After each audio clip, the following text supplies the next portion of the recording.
How many aces do you think Spoit has gotten in his entire professional career? Before you answer that, let me get you some context. Across the Year 9 competitive circuit, excluding third-party tournaments such as EWC, there were 108 aces globally. This was accomplished over 16,307 rounds and approximately 500 players. Doing the math, this means that we saw an ace every 151 rounds, and any individual pro player can expect to ace once every 1,500 rounds. And if that sounds like a lot to you, that's probably because in ranked, aces are a lot more common. In just the 2 weeks before writing this script, Spoit aced 3 times in ranked, standard, and siege cup, giving him an expected ace approximately every 83 rounds, which is a little bit more than every 1,500.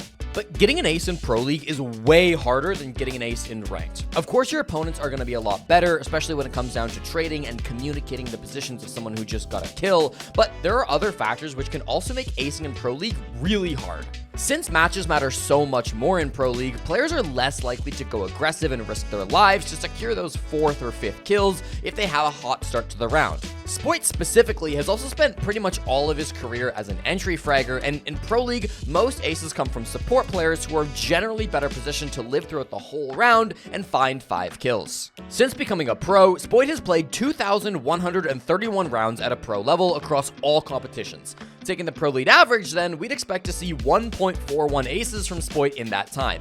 Now, I'll give you a hint that Spoit is beating the Pro League average, but pause the video and put your guess in the comments on how many aces you think he's had total in his career, no cheating, and then let's go over every single ace that Spoit has had. Spoit was signed to his first Pro League team on June 2nd, 2022, when he got picked up by Rogue to compete in the European League's 7th season. Famously, Spoit had one of the greatest rookie stages of all time, winning his very first event at the Berlin Major, and then going on to get top 6 at the Six Invitational, only losing to one of the greatest teams of all time, W7M, and also Spiff.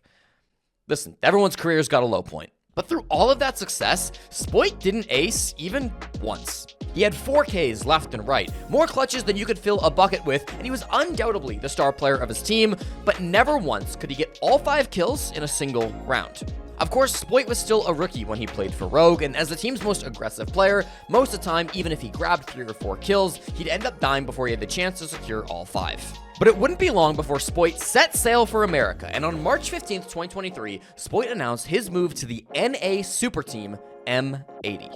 And after 9 months in Europe without getting a single ace, how long would it take Spoit to find one in NA? 6 months? A year? 2 years? How about 2 weeks? Never mind, he just found 2 kills out of nowhere. Not all 3 kills from M80 coming in the hands of Spoit so far. Diaz is going to get one. Spoit gets a 4. Rexon's going to fall, but he gets the ace either way. On March 29th, 2023, M80 and Sonics would face off in the NAL quarterfinals in a must-win BO3, where the winner would make top 4 and almost guarantee themselves a spot at the major, while the loser would be forced to compete in the brutal last chance qualifier. M80 won the first map in overtime, but map 2 was Skyscraper. It was Sonic's map pick, and it was a map that M80 had never played before as a 5-man team. After rotating between Tea Karaoke and Barbecue Kitchen through the first 4 rounds, M80 finally went off his exhibition on round number 5, attempting to secure their first lead of the map and break the 2-2 tie. M80 were expecting a karaoke clear, with Iconic and Diaz roaming on the west side of the map, and Spoit playing Office on Azami. Unfortunately, Sonics opted to go direct to site, and after just 1 minute, they began their executes. Ace started by opening the main wall, which Spoit was able to counter using his impacts, but this was just a distraction, as Nook and Bravo then hopped in the exhibition window and took out Kino and Gomez, leaving Spoit temporarily all alone on the bomb site. Now, Spoit knew he had to do something to stunt this push, or he was going to get rolled over 1v5. So he made the call to swing through Office and catch both the window players for trades and reestablish his position by tossing Kibas on the Office breach and the exhibition window. Now, back in the day, we had these things called vertical nades, and for this push, Yana was down below sight, trying to land one of these onto Spoit.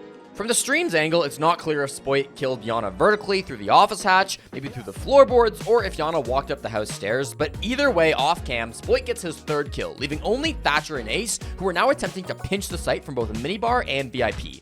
After Thatcher got a kill on Terrace, Spoit grabbed a tight angle on the left side of the reinforcement to catch Thatcher off guard and lock down the trade once again. Spoit didn't immediately know that Ace had rotated VIP after trying to get the main wall, but the house default cam was seemingly still up and being watched by both Gomez and Kino, giving Spoit the intel he needed and allowing him to complete his first official ace in Pro League. And I would love to sit here and tell you that from that one play, M80 then stomped Sonics and won the match 2-0, but after that ace, M80 lost literally every single round on Skyscraper, and Sonics closed it out with a 7-3 win. Now, M80 still won the series, beating Sonics on the cider map of Villa and making it to the Copenhagen Major, but this ace seemed to have cursed the roster beyond just Skyscraper, as for the rest of the year, M80 experienced disappointment after disappointment. The team went 1-3 in Copenhagen, 0-3 in Atlanta, and then 0-4 in Sao Paulo to finish off what was probably the worst season in Spoit's professional career. And maybe worse than any of those individual tournament results, Spoit didn't get another ace for the entire rest of the season. 2 years into his pro career and only half as many aces to show for it. To be honest, as an analyst, I was pretty critical of Spoit in this era. But as year 9 began, it was immediately clear that Spoit was bringing something different. M80 started the next season with a 4-1 record, and ahead of Playday 7, I said this. Yeah, and I think the key thing there, Jacob, is everyone's had their game. Everyone's had one match where they pop off and they play really well. But for Spoit, it's every game. He's the highest cost player in the entire league right now, and that's because he's been so consistent at making sure he's always getting impact. And goddamn do I love a good glaze session that pays off, because over the next 3 days, Spoit didn't just get an ace, he got 2. This map is no hard. It's a content of his career pro play. He loves going to the final kill. He go like that stream. I don't know the exact order of all the games that he's on so far, but Spoit got an ace in like the 1 or 2 games ago as well. And it's the same thing he used to do as that final kill. It's like classic Spoit. I said it last time. Whenever he goes to the What's crazy about these 2 aces is that they happened in almost identical situations. Just like his first ace, Spoit got both of these next 2 aces on Azami, and for both of them, they were done while defending Gym and Bedroom on Clubhouse. The first ace against Los wasn't exactly a difficult game, but it was still an important one. M80 were in a good position moving into the game, but a win against Los would mathematically lock them into a spot for the NAL playoffs. Similarly, for their game against Oxygen, a win would mathematically lock them into a spot for the top 2, meaning that M80 would receive a bye and not have to play in the quarterfinals. On both rounds, Spoit starts by playing the red stairs in a cash extension and receives pressure early on when the attackers breached the soft CC wall. Both times, Spoit responded by pushing down the red stairs, killing anyone in secret, and then running down into the basement for an escape. Against Los, he caught a Grim and a Buck with this move, and against OXG, he just killed the Ying. Rotating through the basement, Spoit then rotates up the main stairs and posts up in Gym, where he will complete his next 2 aces. And from this point, the 2 aces diverge a little bit, so we'll finish the Los ace and then go back to talk about the one versus OXG. Los would put 2 players on the Jacuzzi breach and 1 on the Gym window, with the goal being to pinch Spoit and clear him out so they could eventually plant inside Gym. But Spoit has already thought of this and has set up a Kiba barrier in Gym which will protect him as he pushes up to the Jacuzzi breach and kills Thermite right after he opens the wall. Ace tries to respond to this by jumping in Gym window for the trade, but he chooses the wrong angle and Spoit takes him down as well. This leaves only Twitch alone outside the breach, and with a sliver of HP and feeling pretty confident, Spoit swings in crouch level with the Deagle to win it in the end. Maybe a bit over aggressive for a professional match, but in a 3v1 with 10 seconds on the clock against Los, I don't think anyone was too upset with Spoit's going to complete the ace. Oxygen had a lot better odds for this execute as they still had 4 players alive from the cash clear, and they again started with Thermite and Thatcher on the Jacuzzi breach. Spoit has again set up his Kiba for protection from Gym window, and when the wall opens, he is already prone on the angle to kill the first guy on repel. Thermite tries to respond quickly by flashing and pushing up for the trade, but a magnet lies waiting for the util, and Spoit holds an incredibly tight angle to win the gunfight, clearing away pressure from the breach. This time, the last 2 attackers have grouped up inside of Logi, and in the 2v5, they've got to make a pretty miraculous site clear to win this game off kills. Even though it's a 5v2 with 40 seconds, this round is throwable, so Spoit's teammates play passive, hiding behind a shield and a reinforcement in gold without giving anything up for free.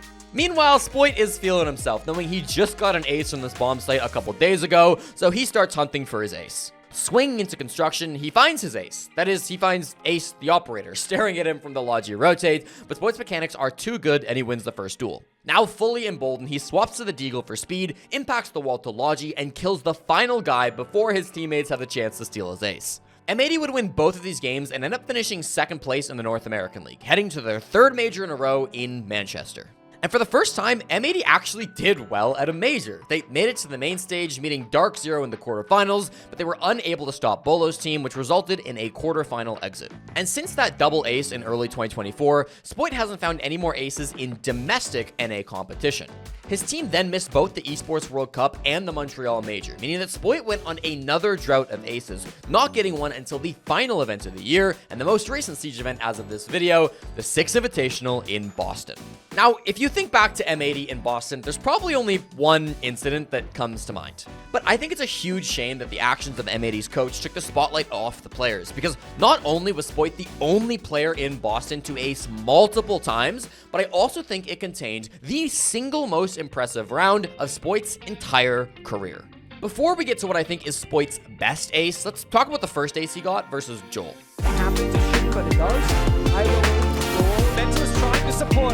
Hoven once again, he goes to the swing, but traded him back.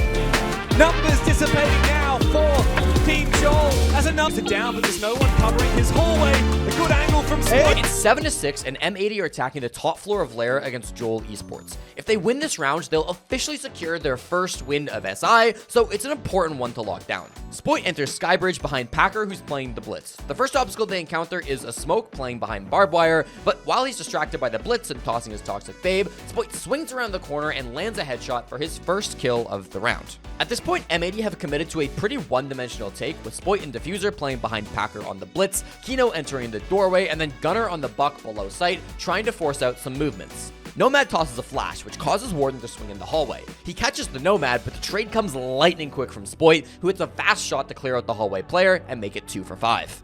Mira is tucked inside storage, and Spoit wants the kill, but before he can complete the swing, he spots a bandit who's looking past a smoke to punish the exact play that Spoit is currently making. Thankfully, this bandit is piloted by Mentalist, who, despite being a great IGL, isn't quite able to hit the shot this time, so Spoit readjusts his aim and secures kill number 3. Mira C4s the Blitz, and Joel set up a crossfire, which should stop anyone from entering in north. However, at this point, Kino does something really smart.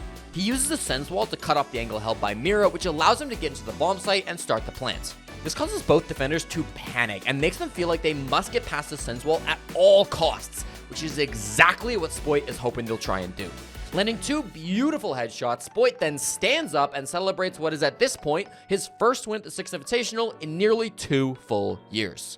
3 days later, Spoit would find his 5th, and as of this video, final ace against Team Liquid during the last game of the SI group stage.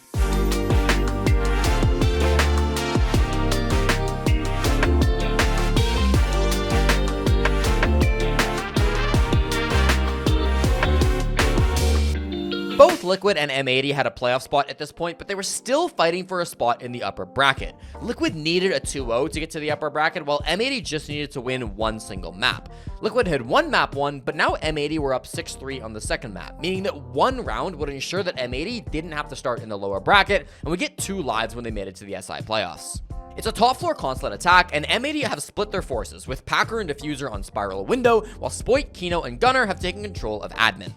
Diffuser and Packer attempt to jump in, but Warden from Yellow Stairs kills Diffuser before he can make it in and deals about half damage to the Blitz as well. No one from Liquid is actually in reception, so Spoit clears through and posts up at the top of Spiral Stairs. He holds a ridiculous angle all the way to the back of Meeting, where he uses just a single bullet to tap the head of Nesk and start his 5-kill streak. Packer is now in a plant spot, and without tools to deny, Smoke, Capcan, and Fenrir all want to retake space while that kit is going down. Smoke swings the angle that Spoit was just on and kills Gunner, while the other 2 push up to reception door, and Spoit watches as 2 bodies pass his angle. He's down to 8 bullets in his primary, but that doesn't concern Spoit. He swaps to his secondary, hits a prone angle, aims perfectly for the crouched headshot onto the Capcan, and then mag dumps into the body of Fenrir to perfectly outplay the 2-man swing and turn this round from a losing one into his team's favor. This is actually just an absurd engagement for anybody to win, but for Spoit, he actually makes it look so easy. The last 2 players are still trying to swing the planter, so after taking some shots from his first angle, Spoit then repositions back into the hallway where he can play a brand new unexpected spot, catching Smoke off guard, hitting the head just above the table, and then Warden soon after. And that's it! As of today, Spoit has 5 aces in official Tier 1 play. And I think it's quite promising for Spoit that 4 of those 5 aces came in our most recent competitive season.